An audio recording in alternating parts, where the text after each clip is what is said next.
زندگی جو ہے وہ دو طرح کی ہے، ایک دنیاوی زندگی ہے اور ایک آخرت کی زندگی ہے۔ آخرت کی زندگی جو ہے وہ ہی حقیقی زندگی ہے، یہ دنیاوی زندگی کچھ بھی نہیں ہے۔ آخرت والی جو زندگی ہے وہ ہمیشہ رہنے والی ہے۔ نبی پاک صلی اللہ علیہ وسلم نے ارشاد فرمایا کہ یہ زندگی ایسے ہے جیسے دیوار کا سایہ ہوتا ہے، دھوپ آئی دیوار کا سایہ ہوا، دھوپ چلی گئی دیوار کا سایہ ختم ہو گیا۔ فرمایا زندگی بھی ایسے ہے کہ جب تم دنیا میں آئے تو اس سائے کی طرح تھے، اب جب تمہارے جسم سے روح نکل گئی تو سایہ ختم ہو گیا۔ فرمایا اتنی سی زندگی ہے، بس اتنی زندگی ہے کہ وہ سائے کی طرح زندگی ہے۔ اب آخرت والی زندگی جو ہے وہ ہمیشہ رہنے والی ہے۔ اب جو زندگی دنیاوی زندگی ہے اس کے بارے میں تو ہمیں سائنس نے بتا دیا، لیکن آخرت کی زندگی جو ہے اس کے بارے میں دین ہمیں بتائے گا کہ آخرت کی زندگی کیا ہے، اور دنیا میں اپنی زندگی گزارو گے اگر اس دین کے طریقے پر تو آخرت کی زندگی تمہارے لیے آسان ہو جائے گی۔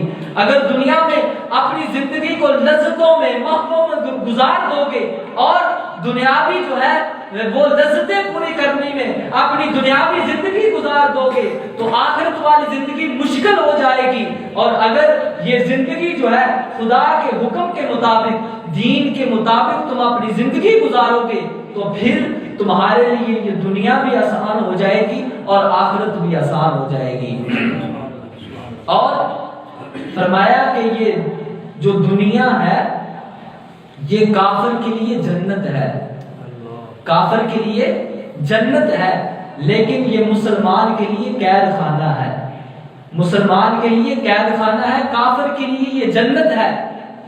تو اب بندہ جب دنیا میں آیا تو صرف دنیا کا ہو کر نہ رہ جائے، بلکہ اس کو اپنے لیے ایک اللہ تبارک و تعالیٰ کی طرف سے ایک جو ہے وہ عمل سمجھے کہ اللہ نے مجھے دنیا میں بھیجا ہے اور کس لیے بھیجا ہے، میرا دنیا میں آنے کا مقصد کیا ہے۔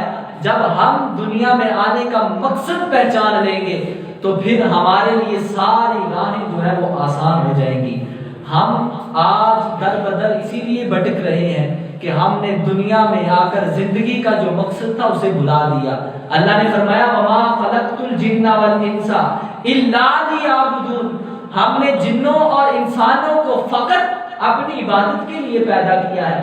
لیکن آج انسان کہتا ہے کہ صرف دنیاوی زندگی سب کچھ ہے، عبادت کچھ نہیں ہے۔ کہا جائے نماز پڑھو، کہتے ہیں ہمارے پاس وقت نہیں ہے۔ کہا جائے آؤ نماز کے لیے، ہمارے پاس وقت نہیں ہے۔ کب وقت ہوگا؟ جب روح تیرے جسم سے نکل جائے گی، جب لوگ تجھے اپنے کندھوں پہ اٹھائیں گے، جب تیرا جسم جو ہے تیرے بس میں نہ ہوگا۔